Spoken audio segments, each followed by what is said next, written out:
Welcome back to the Daily Fantasy Edge. Of course, I'm Peter Jennings. I go by CSU Ram 88 across the daily fantasy industry. And as always, joined by Adam Levitan and Al Zeidenfeld. Adam, we got to get to the news and notes in the podcast. Specifically, we have a reigning Listener League champ winning again for this week. So we're in big trouble in the format, especially if this guy takes it down. Yeah, we're in embarrassingly big trouble. First of all, our Cullinan, two-time winner in one season of the Listener League. I mean, this is unprecedented. I believe the first one was 3,500 entrants. The one he won last week was 10,000 entrants. I mean, that is a pretty epic run. The last time he was in the four-man was Peter's only win of the season in the four-man, so perhaps a good omen there for Peter. But yeah, big shout out to our Cullinan. Also wanted to note this week is the DK Live final. Some of the friends of the show are in it. I believe it's down in Miami, 2 million to first. 180 qualifiers. Good luck to friends of the show such as Maki Supa, aka Andrew Wiggins, Osimo, who was on the show over the summer, Empire Maker, Mr. Good Seats, who I met at the last final. Brandon Adams is also in there. So good luck to everybody at the live final who is a friend of the show. And for the non-friends of the show, screw them out. That's right. F's in the chat, please. That would be awesome. Look, man. It's that time of year, right? And we got some big tournaments on DraftKings this weekend. We've got the 5 Max Championship. This is when like everything really starts rolling. There's no more qualifiers, so they start pumping up some of the other prize pools around it, and it's kind of a fun time to play. Week 15, obviously what we're on now. Week 17 is the week to me that feels the most like week 1 of the entire year because of all the different changes. So exciting few weeks of content for us, and I'm excited to get to it. Yeah, let's get to it. Obviously, this is a big slate. We do have a Thursday night game, 2 Saturday night games, Sunday night game, Monday night game, but still with no buys. We have a big week here. Adam, we'll dive into the first game on the main slate, which is the Packers at Bears. You know, I think this is a spot where you'd say it's a letdown possibly for the Bears coming off a big Sunday night football win. And the Packers are coming off a nice performance after firing McCarthy. Yeah, divisional game at home. I'm not sure that it's as much of a letdown spot as it would be if Chicago had to go out of the road to on the road to somewhere in the AFC or something like that. Both teams come in pretty healthy. Obviously, going to Chicago in December to face this Vic Fangio defense is just extremely, extremely difficult. I am expecting extremely low ownership on all the Packers players, like everyone from Aaron Jones to Devontae to Aaron Rodgers. Everybody is scared of this Bears defense after what they were able to do to Jared Goff and those guys. So really low ownership on Green Bay would make them contrarian plays, I guess, but certainly a very difficult spot. And then on the other side, Al, I think that Trubisky is certainly in play. I think people struggle with who to pair him with. Tariq Cohen always has a big ceiling, but we're also going to have guys in play like Allen Robinson, Taylor Gabriel, maybe Anthony Miller, et cetera, et cetera. So what are you seeing on the Chicago side, Al? Taylor Gabriel's got a 20.4% market share since week 10. So obviously I kind of like the volume that he's seeing and the price that he's at. I kind of don't hate it. You also get some big playability. You've got a nice little bit of a floor baked in with that sort of a target market share. But is this really the game that we're looking to go after a ton of plays from? Now, granted, a lot of the best teams and plays and high totaled games are off of this slate, with the Chiefs playing on Thursday against Los Angeles Chargers and the Rams off the main slate as well. So a lot of the guys that we look to and a lot of the teams that we look for to have totals of 50 or above just aren't here. So we're going to have to kind of make do with what we have. Now, what we have in this game, I think the defense and I think Taylor Gabriel are probably my 2 favorite plays. A lot of people are going to shy away from going against, with the Bears defense at home going up against Aaron Rodgers. Pete, are you intrigued at all with the price down on the Bears D? I am intrigued by the Bears D for sure. I think the Bears D makes sense. I like pairing it with Tariq Cohen, who I think won't be very chalky at all and has upside to win you the slate. We've seen that so far this year. And that's kind of the gist of it for me. I do agree there's some better spots to attack.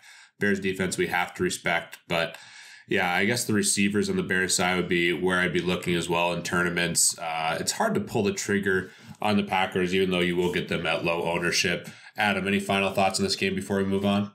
No, just to Al's point about the slate as a whole, I think we need to lower our expectations for scoring on this slate. As Al mentioned, no Chargers, Chiefs, Texans, Broncos, Browns, Eagles, Rams, Saints, or Panthers on this slate. So whereas like 20 points was just like a meh score in recent weeks with all these other offenses on the slate, this week 20 points is like, hey, yeah, give me that 20. So yeah, I think it's just a different kind of way to look at the slate that we should think about as we move on. All right, well, let's move on to the Lions at Bills. And the big story here is Josh Allen, who's just been ridiculous from a fantasy standpoint. The total here on this game, though, is very low, Adam. News and notes, and have you played any Josh Allen?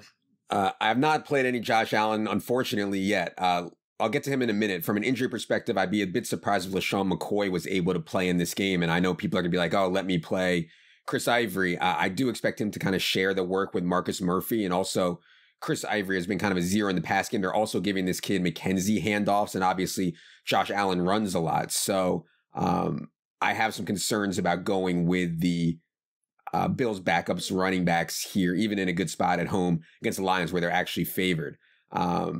My favorite play in this game or plays would probably be Robert Foster and maybe Zay Jones. Expect Darius Slay to stick with Zay Jones. We'll see. But Robert Foster is running the type of routes that Josh Allen likes to throw. Robert Foster was an undrafted free agent, but he was like the number one high school wideout recruit, went to Alabama, passed on like Michigan and Notre Dame, ran a 4.41 at 6'1" at the combine. I think Robert Foster can play, and with Kelvin Benjamin gone, he's the one that's seen the role change, not Zay Jones. Robert Foster's the one who's picked up the extra snaps, the extra routes. So I think he's at least interesting.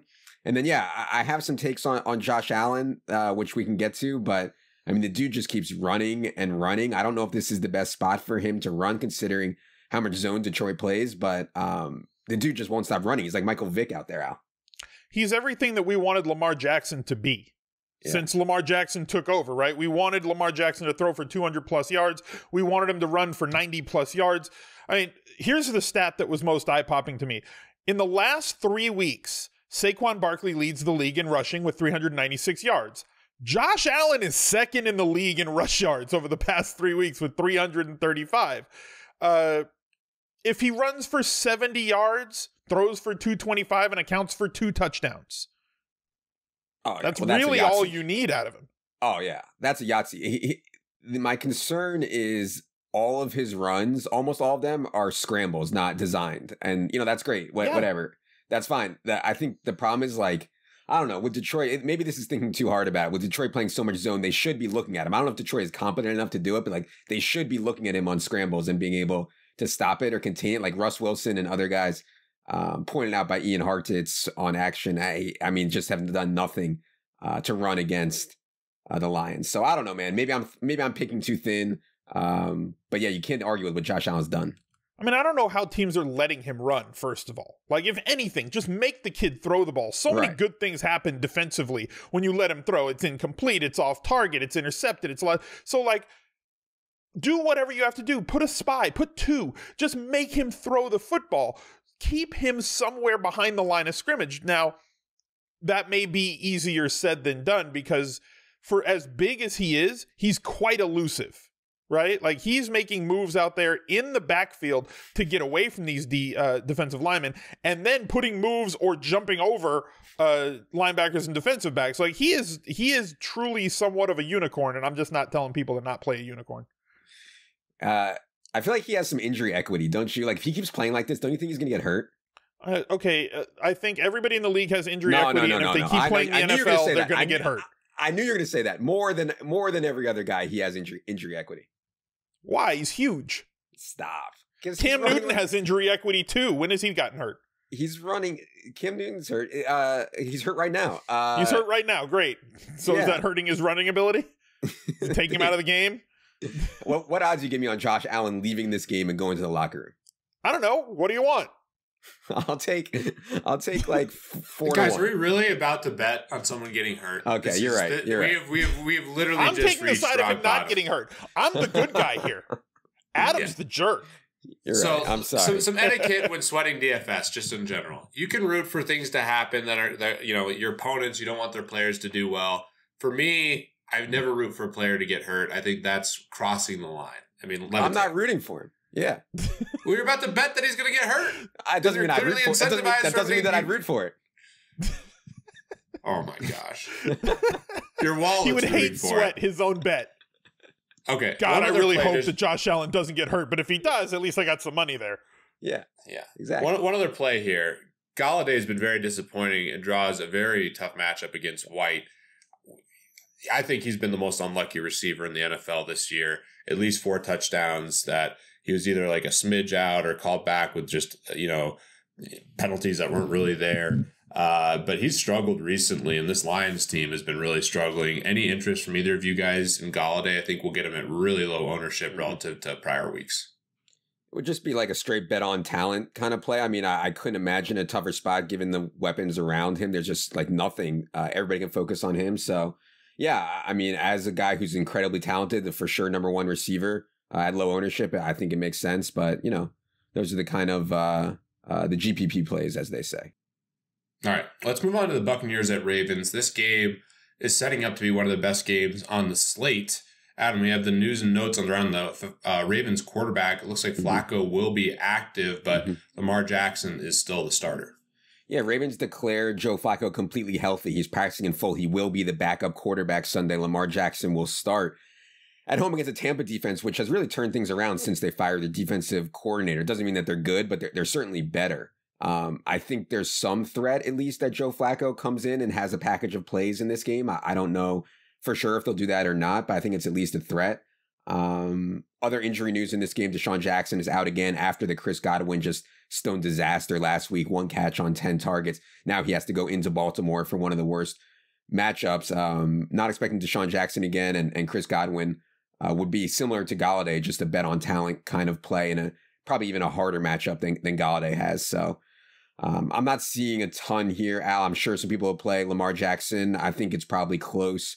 I think I'd actually prefer Lamar to Josh Allen a little bit, but I think it's close. I don't know what to do with this. Like, I was kind of hoping that Flacco would start this game so that John Brown would be in play, but John Brown not as much in play with Lamar Jackson there, so I crossed him off the list. I don't really know what Lamar Jackson can do against this team. Now they've got a full complement of running backs, do the Ravens, and Dixon's taking snaps away. Gus is not really catching any balls out of the backfield. The wide receivers are useless with Lamar Jackson there as he kind of caps out at 150 pass yards a game. And I don't like to play players against Baltimore unless they're on the Chiefs. Good analysis. I mean, this is a tough spot. I mean, we look at the total. We know the Ravens are in a great spot. However, Flacco muddies the waters a little bit. Lamar Jackson certainly could have a really big game, and I think he's an awesome play for tournaments. But like you said, Gus Edwards would be a really nice play, but now they want to get Dixon more involved, and it's hard to trust these Tampa Bay guys who I've been playing a ton this year across the industry. You know what they're going to do. They're going to throw a ton, but now they're facing the best pass defense. So this is one of the highest totals on the board, but I don't have a ton of conviction on any of these plays. I guess the best play is probably Jackson, Adam. Yeah, I think so. And you're never going to talk me off of the god, Chris Godwin. I know what happened last week. I know it's an awful matchup, but, he's my boy. Time to get back in there. My issue is that he didn't get priced down against this Baltimore defense. As aggressive as DraftKings has been all year at pricing players down against really good defenses, trying to entice you to get him. Last week against the Saints, he was 4,900. This week against Baltimore, he's 4,900. In the worst situation, Yeah, I know. It's the ownership part of the algorithm for sure. If he was 42%, at least then you could say, you know what, and usually we're not as price sensitive in NFL as we are in NBA, but it's a big difference to go to basically the 5K mark versus the 4K mark. Yeah, agreed. Yeah. All right, let's move to the Cardinals at Falcons. There's a Tevin Coleman truther. Hashtag watching the tape's been brutal. Guy runs, up the middle in between the tackles, gets -1 yard every single time.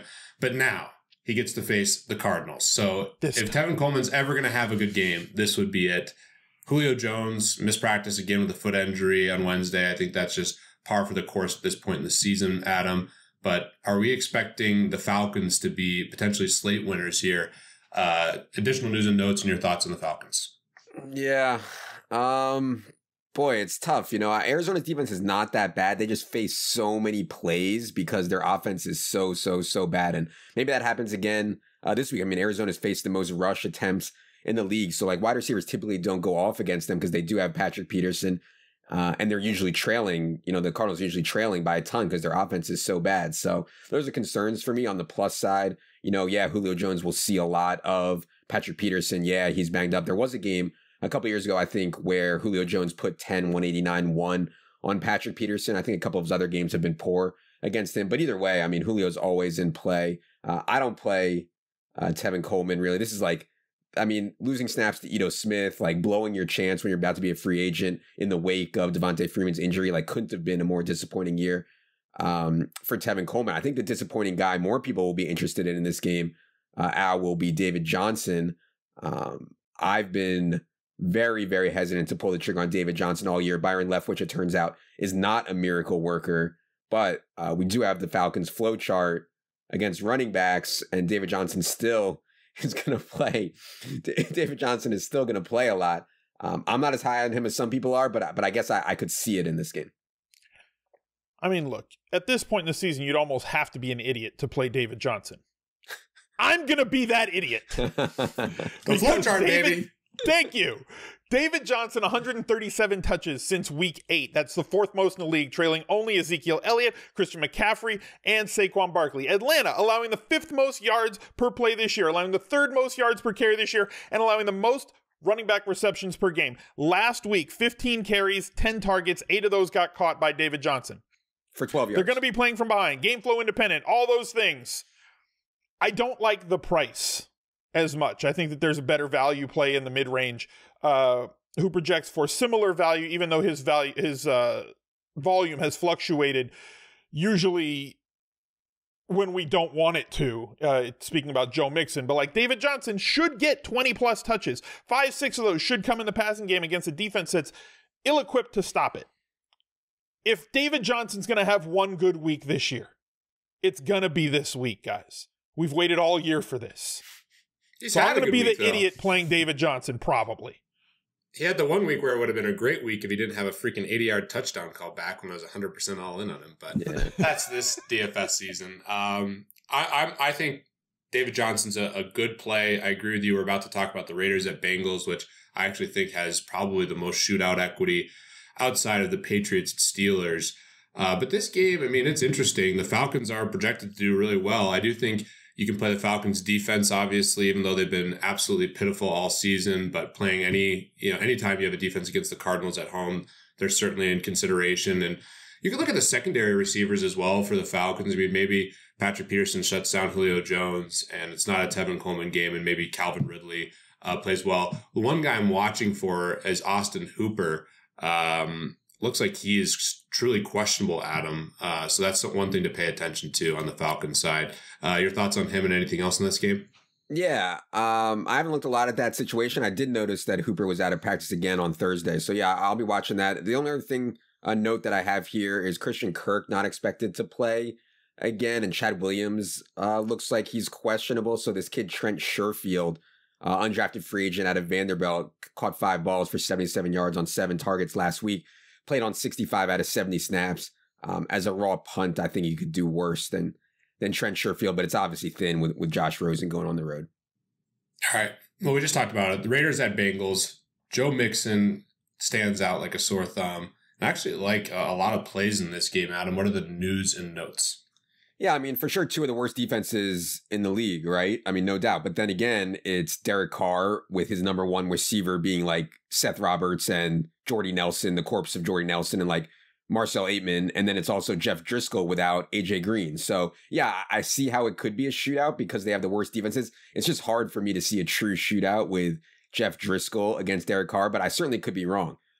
For sure, the best play in the game, though, the one that I expect to be the chalk is Joe Mixon. I mean, 6,100 coming off of 26 carries and 6 targets. Gio was still very involved. I mean, Gio played on 25 out of 67 snaps, and that's always the concern that they're just going to be the season's done. Let's not run Joe Mixon into the ground. We're going to get Gio involved on pass downs, etc. But if you believe that this Bengals team still wants to win, for sure, giving the ball to Joe Mixon 25 times at least is the play out. I mean, it should be. I mean, and also what you said about not running him into the ground makes sense because you got to leave something on the table for Hugh Jackson to mess up next year. I think that the leverage play here is Tyler Boyd. We were playing him back when he was super cheap, right? When he was 4,500 to 5,700. And then his price escalated and we tried to stay with him at 6,700, at 7,500, at 7,000, like he was in week 11 against Baltimore when he got priced down for the matchup against Baltimore. Chris Godwin did not get priced down this week. I don't know why. But now Tyler Boyd is back at 5,700. And he becomes a lot more palatable for me. Oakland's allowing a league-high 3.9 red zone drives per game, and 10 times Oakland's allowed a wide receiver to score 15-plus fantasy points against him this year. At 5.7K, that's exactly what we're looking for, and you'll be able to leverage the field in tournaments if you play Boyd over Mixon, and Boyd's the one that catches a touchdown or two, and Mixon doesn't find his way in there. Let's say he gets vultured once by Driscoll, maybe Gio Bernard sneaks his way in there, and then maybe Boyd comes away with 1 or 2 touchdowns. All of a sudden, that leverage play becomes very, very viable. I agree with you on Tyler Boyd. And let me get really frisky here. What about a Jeff Driscoll, Tyler Boyd, John Ross stack? John Ross is 4K. And I know this is thin, and this is a classic Jennings move here. He gets injured every time he scores a touchdown, it seems. But you're looking at the guy who's the fastest player on the field, had a massive preseason, and now gets to face this Raiders team, which is giving up deep passes in bunches. John Ross is 4K. I mean, I think he has tremendous upside. And with that stack in particular, I expect Mixon to be one of the most heavily owned plays on the entire slate. You gain a lot of leverage. And you could go full on onslaught here with the Bengals, but that probably is a little thin. On the Raiders side, Jared Cook, a lot of the good tight ends are not on the slate. How do you feel about Jared Cook, Adam? Yeah, I mean, I like Jared Cook. I think you're going to see more peaks and valleys with Jared Cook than you will with someone like Ebron in his current role. But Cook is cheaper. So yeah, I mean, I think Jared Cook is always in play for a big game, and particularly in stacks. Like you see last week when the game kind of turns into a shootout a bit, it's almost always through Jared Cook. Like these other guys, Seth Roberts and Jordy, aren't really capable. Can't we make that argument that because of the receiving core that they have, that Jared Cook, at least the last 2 weeks and now looking forward to the last 3 weeks of the season, isn't he theoretically in that Eric Ebron role, getting 8 to 12 targets a week? Yeah. Is this not a role change, or is he just going to Jared Cook away and get 5 targets randomly 1 week? I feel better about Ebron. I know it's crazy to say. I feel better about Ebron. Write that down. Yeah. All right, let's keep it moving to the Titans at Giants. The big thing I'm monitoring here is Odell Beckham. Adam, obviously we're recording this on Thursday morning. News and notes on him and the rest of this game. Yeah, it's weird. You know, Odell practiced on a limited basis on Wednesday, and then Thursday they announced he was like at a hospital getting his quad checked out. I mean, given the state of the Giants season and how badly they need to tank and lose games so they have a shot at a good quarterback in the draft, would seem unlikely to me that Odell plays. But either way, I mean, for sure the game plan is going to be Saquon, and lots more Saquon. From an injury perspective, you know, Jonnu Smith is out for the season, joining Delaney Walker. A lot of people are talking about this dude, Anthony Firkser, I believe it's pronounced, Al. Firkser? He's an undrafted free agent out of Harvard. He's very 2,900. smart individual. Yeah, I mean, he's 2,900. I get it. I don't think he's going to play every snap, whereas if you play like Vernon Davis or Kyle Rudolph or something like that for a little bit more, you do get every snap and you get a little bit more of a known quantity than Anthony Firkser, but I'll have to look more into it. Do you have any takes on this clown? I mean, first of all, you're adding a K to his name. It's Firkser. Okay, sorry. Not Firkser. Firkser. Firkser. Pronounce it right. He didn't go to Harvard for 4 years to be called Firkser. Thank you very much. The Giants have allowed the 5th most red zone drives per game this year, and he's caught 100% of the targets that have gone his way. With Delaney Walker out and with Jonnu Smith out, there's just no one else to throw to, and they do utilize the tight end a lot in that Titans offense. Now, look, he's a pure punt, guys. This is what you're looking for here. It's like you're looking for maybe 3 catches, upside of 5 catches, right? If he gets 3 catches for 45 yards and falls into the end zone, it's, as Pete would say, it's a Yahtzee. That's essentially what you're looking for here. You're not saying, oh, this is a 20 fantasy point sort of guy. I agree with Adam that Vernon Davis is going to be on the field more, should theoretically run more routes if and when Reed is out for this week. The question is, how much do you trust? Again, this is another player in a tough defensive matchup that has not been priced down in Saquon Barkley. Now, if Odell Beckham's out, I guess all bets are off. Does the volume outweigh the defensive matchup here, considering that Tennessee's allowed the fewest running back receiving yards and owns the second lowest running back completion percentage when teams target the running backs? Do we still want to just say, you know what? Saquon is that good, and his role is that good, and the volume is that good to pay up for the 9,400. I mean, I prefer Zeke in a big way at a discount. I think you could make the argument for trying to fit both. Adam, why don't you tell the people what you're thinking in your lineup? No comment, man. No comment on that. Because once you say, you know, are you playing both? Are you playing one of the guys? You give away the lineup. It just makes it something. I didn't say which one are you playing. I said, do we have to? Yeah, I said which one. I did not ask for your lineup. Everybody else on Twitter, though, should be, you know, contacting you on Twitter to get your lineup for this week, though. It's at Adam Levitan. I love that. I like to like all those tweets too that people are tagging Adam and asking him for his lineup. It brings me a lot of joy. Yeah, it brings a smile to my face every single time. A lot of the teams we've talked about are like unmotivated. The Titans still have a pretty good chance of making the playoffs here. So at worst, they should be game planning to stop Zeke. I mean, to stop Barkley. That should be their game plan, and they have the personnel to try to contain him. I'll say that. All right, we got very little out of that, Al. But let's move on to the Dolphins at Vikings. What are the news and notes here, Adam? And it seems like a really nice spot for the Vikings to bounce back after a pitiful performance on Monday Night Football in Seattle. Oh, I mean, couldn't be a better spot for the Vikings. I mean, the Dolphins off the Miami Miracle, they come to face this desperate Minnesota team who was just embarrassed on national television. Xavier Howard expected to miss the game again, so we get good spot for Stephon Diggs. We get Adam Thielen against Bobby McCain. We get Dalvin Cook in a really good spot against the Miami team that's faced a ton of rush attempts. And Dalvin Cook has continued to dominate, extend his share over Latavius Murray of late. And also from a, scheming perspective, I don't know if this is good or bad or whatever, but at least it'll be different, I think, with John DeFilippo gone. Was fired right after that game where the Vikings looked so bad in Seattle. So maybe we get more creativity. Maybe we get more of a pass game approach. I don't know. But either way, Al, I think this spot for Cousins, Thielen, Diggs, Dalvin is pretty ideal. It'd be hard to handpick a better one. Right. I don't disagree with you at all. All those guys are fine. You can play them in GPPs. I don't know that I want any of them. And it's not that I don't want any of them. Based on the way the slate is working this week and roster construction looks, I think that they're not going to be very highly owned in 50-50s this week. I don't think that that's what it is. However, on the other side of the ball, somebody that, Adam, I saw you write up today, and I also wrote up, so check Adam's article out on DK Playbook. My article's on ESPN+. Kenny Stills, seeing a good percentage of targets, very low priced.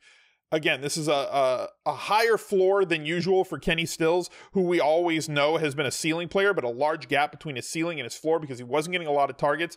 Now he has seen way more targets, 47.4% of the Dolphins' target share last week. Now, I'm not expecting that again this week. I don't think he's going to see Rhodes here, at least not 100% of the time. But, the guy's got a really high ADOT, but is also seeing a lot more targets. The floor gets elevated and the ceiling still remains.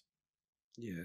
I mean, Ryan Tannehill likes Kenny Stills. You can see if you go through and just look at the time they've had together. But now also like Albert Wilson, Jakeem Grant out, Danny Amendola limited, Devontae Parker just, sucks. Mike Gesicki gives them nothing. Penn State's own Mike Gesicki. So yeah, it's the Kenny Stills show right now. I agree with Al that the floor ceiling combo is wider than maybe we typically feel comfortable with, but at 4,300, I think that accounts for it in the price.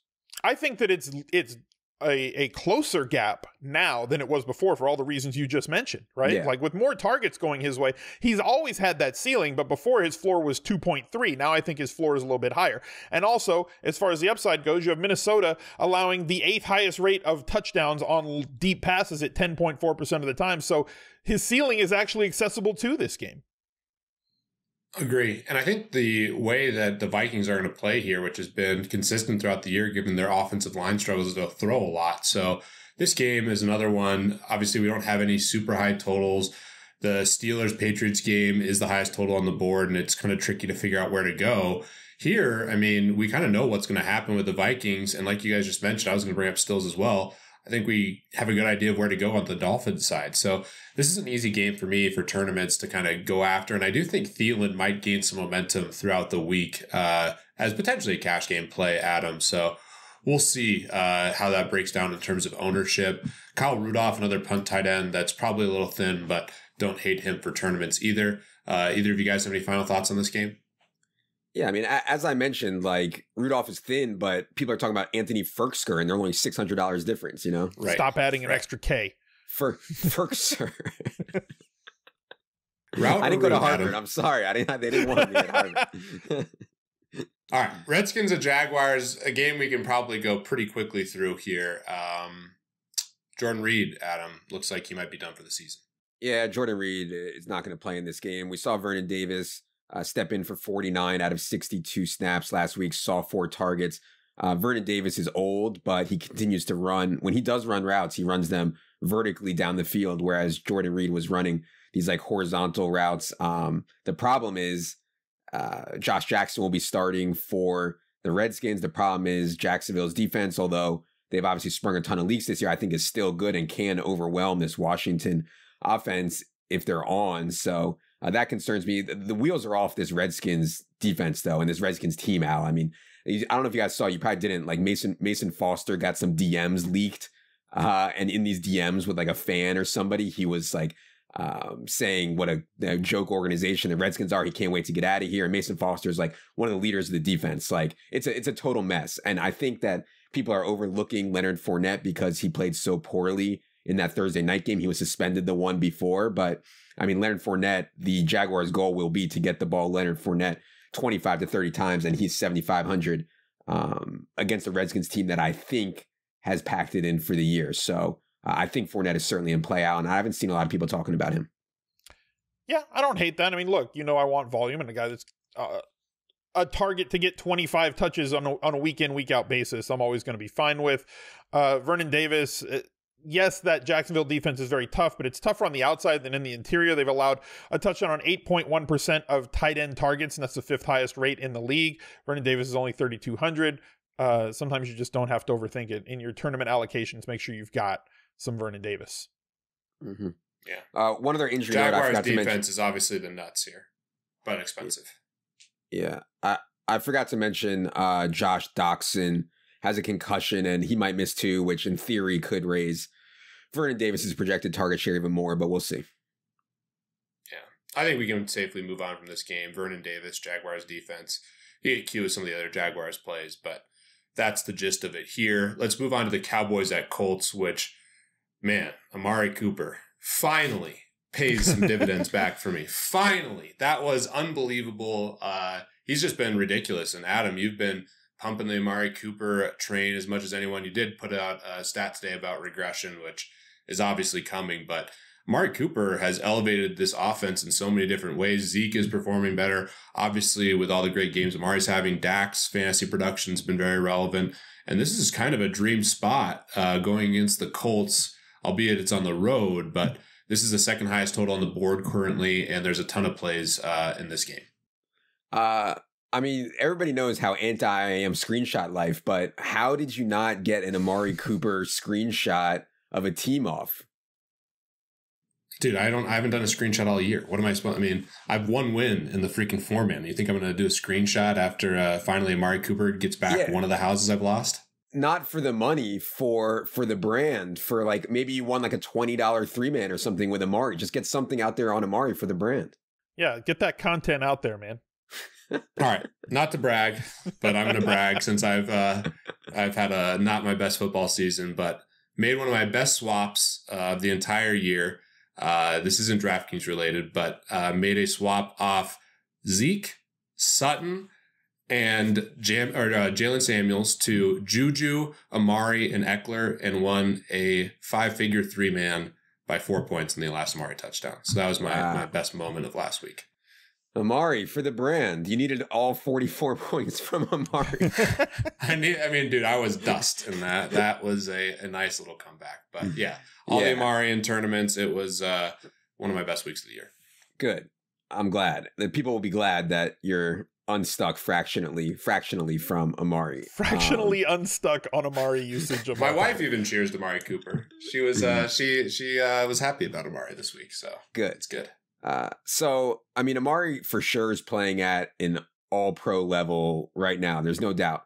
What he's doing is obviously unsustainable, and I think his ownership, like his price went up a decent amount on DraftKings, so maybe the ownership won't get away there. But I mean, 87% catch rate.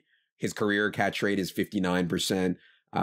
And like to have it, his ADOT be at 9.9 yards, which is not high at all. Like Michael Gallup actually has more air yards than Amari over the last month. But Save Amari Gallup for me, boys. That's my guy. Amari has for me. Amari has 18 yards per catch on this 9.9 ADOT. It's just crazy. He has 5 touchdowns on 26 catches. So I think it's a pretty good spot, going to the Colts, as Peter mentioned, good weather, obviously in the dome. I mean, I'm just not going to go back to Amari. I don't think much at all. So yeah, but I guess Al, a lot of people are going to want to know with Zeke's pass game role, do you prefer him to Saquon Barkley? Because I mean, everybody talks about Christian McCaffrey's pass game role and Barkley's pass game role, but I mean, Ezekiel Elliott is getting 5, 6, 7 catches every week now. And it's not just a fluke. I mean, they've changed the way they use him. And that's made me way more comfortable using Ezekiel Elliott on a week-to-week basis. Yeah, 5, 6, 7, 12. Yeah. 12 catches last week. Now, granted, they did run a whole lot more plays than they usually run.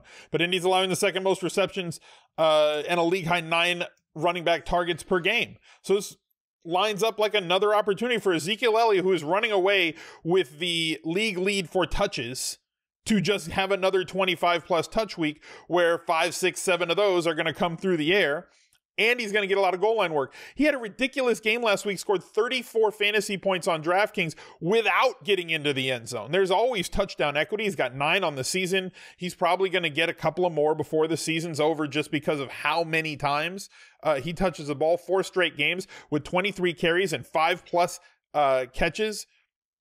First running back to do that since Priest Holmes in 2002. So the amount of volume that he's seeing is so very rare that how can we not continue to ride Zeke, especially when he's 400 less than Saquon? Adam, I like how you asked a direct question, Zeke versus Barkley. I asked that direct question to you earlier, and you completely pivoted away by trying to talk about the tight end for the Titans. He starts talking about some plumber that he met in Illinois like he's some politician running for office in a primary. You asked a direct question, and you're not willing to answer the direct question. And I gave you the answer. I know. You're right. Maybe you should learn from Al. That was not the right thing to do. I apologize. I won't tell you my cash game plays, but Al, who are your running backs? Yeah. Well, what do you expect out of a guy with a crazy Gaby starter set? No, the question you asked me was, are we playing both or just one? That is the question I'm definitely. I did not say that. No, Peter asked me. I did. Okay. I did. I proudly asked that. I love this.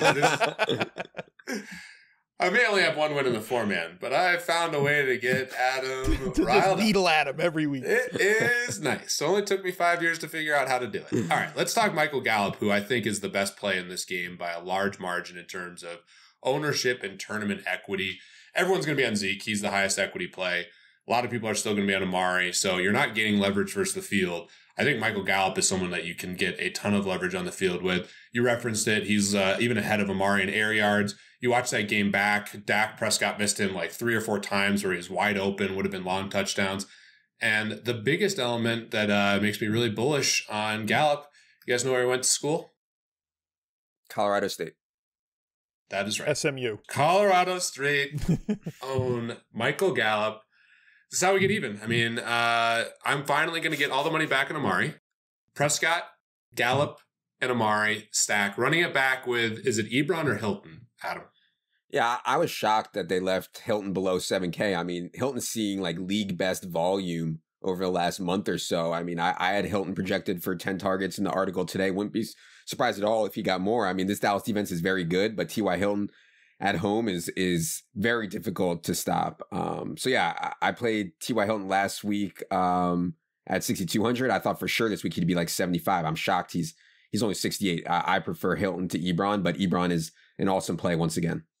Jones is a great corner, and the Dallas Cowboys have been awesome on defense, and they have great linebackers. So we do want to play Ebron and Hilton with their workload, Al, but are you concerned about either of those matchups? Not particular. I mean, look, volume kind of trumps everything, especially at tight end with as much usage as Eric Ebron's gotten recently, right? Anytime that Jack Doyle's been out, we've basically just plugged and played Ebron, and I don't think that changes. He's the clear number one tight end on the slate. To me, Dallas allowing the third most tight end receptions per game at 6. What else are we looking for here? You know, and he may he just may get there on one drive, and it could come in the fourth quarter. You're tilting Eric Ebron the entire time, and then he gets 6 more catches in the 2-minute drill. Luck just has an issue where he's like, Ebron. Like, anytime they get into a hurry-up offense at the end of the first half or the second half, it's all Ebron that entire drive, and he just seems to be open every time and peppered with targets on that drive. And he's got a ton of end zone targets. Only DeAndre Hopkins has seen more end zone targets than Ebron this year. Hopkins has 17, Ebron has 16, so massive touchdown upside to go along with that ridiculous floor because of how many targets he gets. Yeah, I totally agree. I do think he's a great play. I think he will be chalky. I like the Hilton play in tournaments. And one last thing on Gallup, you look at his target share. The last 5 weeks, he went from 3 targets to 5 to 6 to 7 to 9 targets last week. You can see all the air yard stuff, and he's just a really talented dude who's getting a lot of separation, which is why I was bullish on Amari Cooper in the past. You watch the tape, he's gotten wide open, and finally someone is hitting him down the field. And he's taking those slant routes for 90-yard touchdowns all the time, which clearly isn't sustainable. He's the new OBJ. Happy to see Amari finally validating some of my initial thoughts. All right, let's move to the afternoon games. We only have 2 this week, so a little different on the main slate in terms of pivots. Obviously, you have the really great late game with the Patriots at Steelers, but first, we have the Seahawks at 49ers. George Kittle broke the slate last week, Adam. What are the news and notes here? And it's obviously a tough matchup for Kittle, but is he in consideration for you? Is the NFL not aware that we want to play the 4 p.m. only slate and a 1 p.m. only slate? I mean, how do we get 2 games at 4 p.m. and they just ruin the whole day? I mean, it's brutal. I mean, if you're because they got to put games lead, on Saturday, apparently. It's going to be so slow in the afternoon. Like, you have those 2 games on, and like you're just sweating. I mean, it's going to be painful. I mean, but I want to play the other slates. I don't know, whatever. Anyways, George Kittle is so good after the catch for a tight end. I mean, it's insane what he's able to do. Dude is just awesome, and he's 6,300. Ebron is 5,900. I haven't really thought too much about who I prefer there, but I think they're both pretty strong. From an injury perspective, Matt Breida is questionable if he can't go. We saw what Jeff Wilson did last week. He played. He got almost all of the running back work, and in a spot for Seattle where they're on a short week. They're coming off this big Monday night win. They're in the division. Kind of a tough spot, I think, for Seattle to go on the road to a San Francisco team, which still is playing pretty hungry, I think. So I don't mind Jeff Wilson here and hope that San Francisco can play well. Other injury news, Pierre Garçon remains out. That means Dante Pettis is going to continue his every down role as the number 1 wideout. Marquise Goodwin was limited last week, only played like 20 or 25 snaps. But I think Marquise Goodwin out there helps Dante Pettis a ton, just clearing everything out, helps George Kittle a ton, clearing everything out. So I think Pettis is fine, and we'll see on Wilson and certainly Kittle on that side. And then there's plays on the other side too, Al. I mean, I think this game maybe has more plays than people realize on first look. One last question about Kittle. Are you not worried about the matchup with Seattle? Yeah. Seattle being very, very tough against tight ends, though recently they have allowed tight end to score over 13 points in 3 of their last 5 games. But like, they hadn't allowed more than 12 fantasy points from tight ends in any of the games before that. They're a very tough defense versus position. I know that tight end is a noisy DVP position because not all the teams focus on featuring a tight end. Are you worried about that in this spot? Yeah, it's not ideal, but I wouldn't be overly worried about it given Kittle's skill set. But yeah, it's certainly not ideal. I mean, I just mentioned a few tight ends, right, that have reached double figures against Seattle in terms of just DVP in that position. Did you know that all of them have a T in their name? None are older than 27 and didn't have a single college season of over 40 catches. Do you know how many boxes Kittle checks of those? All of them. And he Is has 2 T's in his name, which means that maybe he's on pace for another 26-point game. Pete, what do you think? Wait, this is what you have your this is what you have your ESPN. The kid, this poor kid probably went to like Syracuse. His parents spent like $50,000 a year, and now he's researching names in the letter for Al. Is that what this kid's doing for you? That's the best nugget of the year. All the other stats that I have, that is the single best nugget, and I was most certainly going to feature that for Kyle on this podcast today. You want other ones? Fine. He's got a 29.6 target rate since like week 10, 4th in the NFL. That's boring. The 2T thing is where it's at. Kyle. Get a real job, bud. Kittle's leading the entire NFL in pass catchers yard after catch. Saw a stat earlier and don't actually have it in front of me, but believe he has the highest average yard per catch or yak of any player in the NFL since they've been tracking the stat in 2006. Don't know if that's completely sustainable, but he is a ridiculous athlete when he's in an open field for his size. It is a tougher matchup, and I think teams realize now that he's a weapon you got to try to scheme against, but man, he's been ridiculous. I agree with your points, too. I mean, I think Goodwin's helping. Even though he's not being productive, he's helping spread the field a little bit. I like Pettis.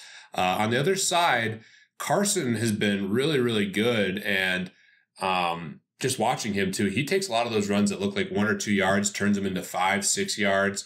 The downside here is I think you want to attack the 49ers a little bit more through the air than the run.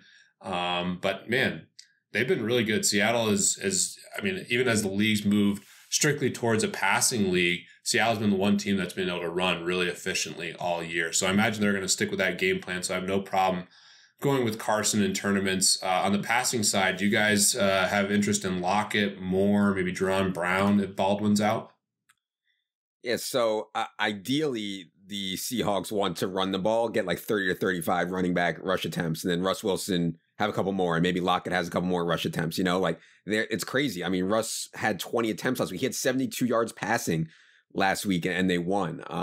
I think it has a chance to turn around. The problem, Al, is that like it's not priced like that. Russ is the most expensive quarterback on the slate, and you can't project him for more than like 25 attempts. And I know the quarterback pricing is like really cramped. It's all together, but still, I mean, it's crazy. So yeah, I think if you project that this game turns into a back and forth shootout and Russ is forced into attempts, then yeah, Russ and his receivers make sense. But if Seattle controls it, it's going to be just, you know, Carson and Penny and Davis and just run. I mean, my issue with paying up for Russ Wilson at 6,700, it's that Ben Roethlisberger's 6,600, which leads us right into our next game, Pete.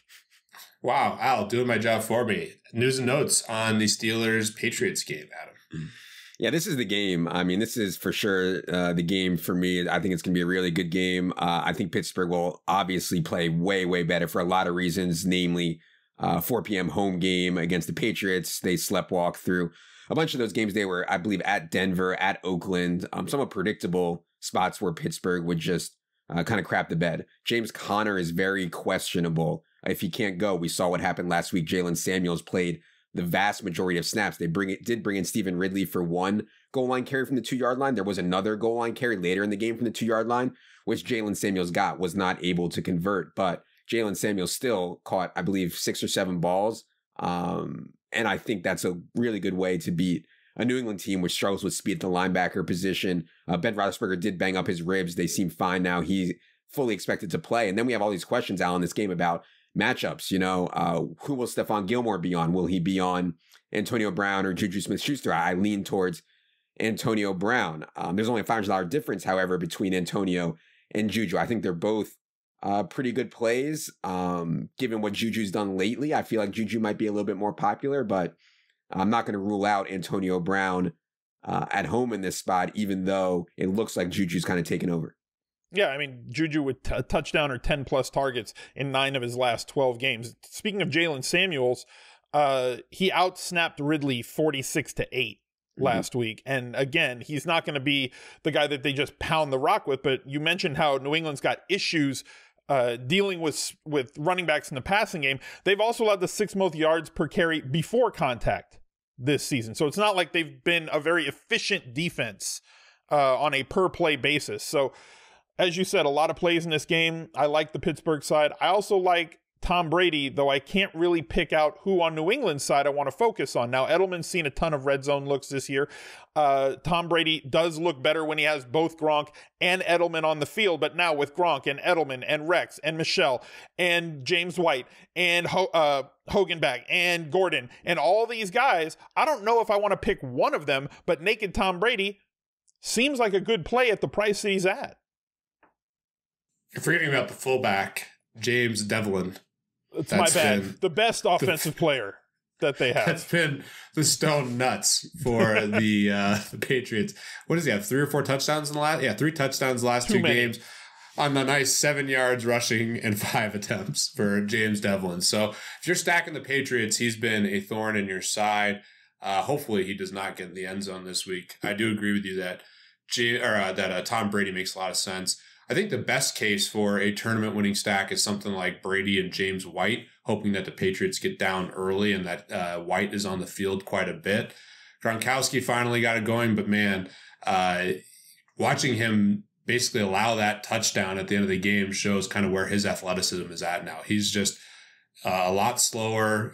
He's not moving nearly as well horizontally or vertically. So there is concerns for me, especially coming off a really big game. I think people will be points chasing with Gronkowski. On the Steelers side, Adam, where does Jalen Samuels rank for you, assuming Connor doesn't come back? I mean, he's in a good price range, but I don't know. What do you think? Yeah, where does he rank? Is he your number 1 running back? Is he your number 2 running back? That's exactly what I was asking. I'm glad you catch my drift there. What percentage ownership are you going to have? What percent ownership do you think he'll be, and where does he fit in your cash game ranks? Yeah. Okay. Ownership's a real question, though. Where do you think he'll be heavily owned this week?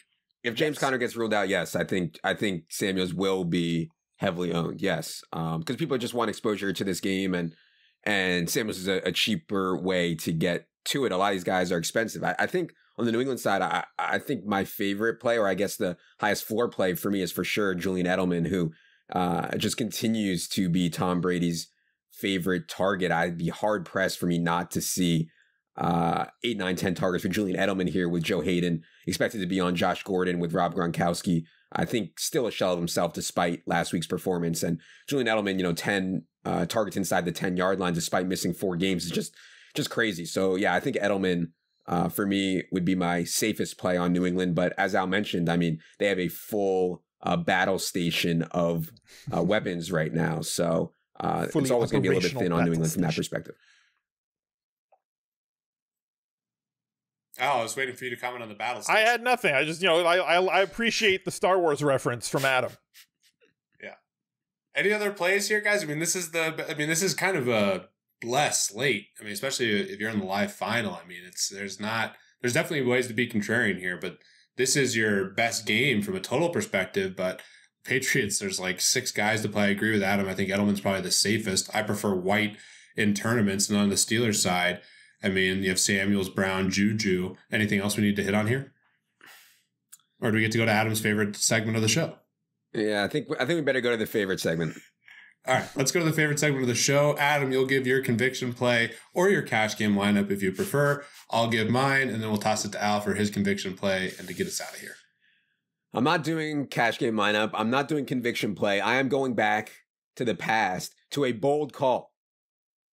And the bold call is Leonard Fournette will be the highest scoring running back on the slate. Higher than Ezekiel Elliott, higher than Saquon Barkley. Leonard Fournette against the Redskins team, which has thrown the towel in. Leonard Fournette, who has had a long week to get ready. Leonard Fournette, who before he got thrown out of that game against the Bills, was on his way to just an absolutely massive game. Home against the Redskins now. Leonard Fournette at 7,500, I think has a chance to be the highest scoring running back on the slate. That is my bold call. Don't call it my conviction call, okay? My bold call. All right, I'll stay on line with that. Perfect, sets it perfectly for me. Not Amari Cooper, but Gallup is going to be the winning receiver on a Millionaire Maker team. Colorado State's own. His targets are going up every single week. He's really high in the air yards model. And Dak Prescott is going to finally hit him in stride for not 1, but 2 touchdowns. So Leonard Fournette, Gallup, you heard it here first. That's your tournament winning team.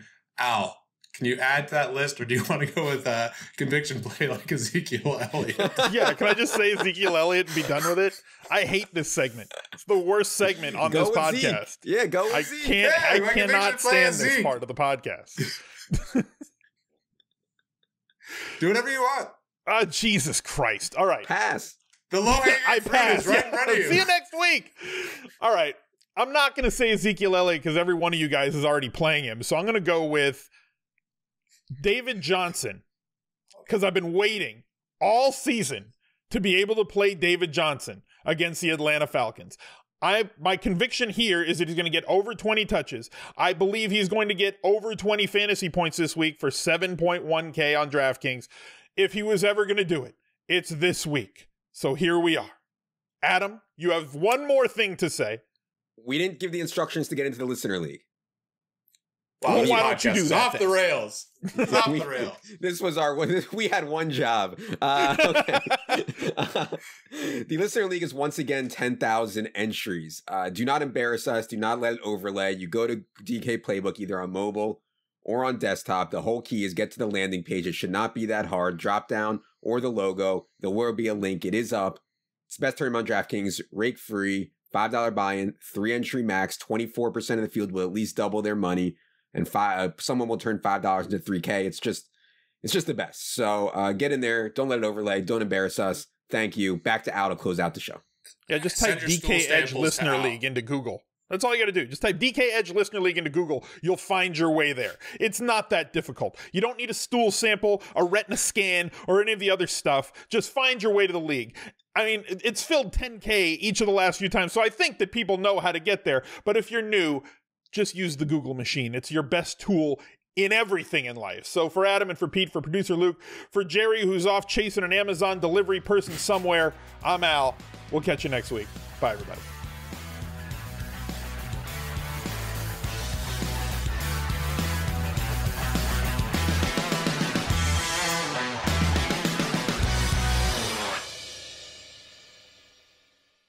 We are promoters at DraftKings and also avid fans. Our usernames are Adam Levitan, Al Smizzle, and CSU Ram 88. We may sometimes play on our personal accounts in the games that we offer advice on. Although we have expressed our personal view on the games and strategies in this podcast, they do not necessarily reflect the views of DraftKings, and we also may deploy different players and strategies than what we recommended in this podcast.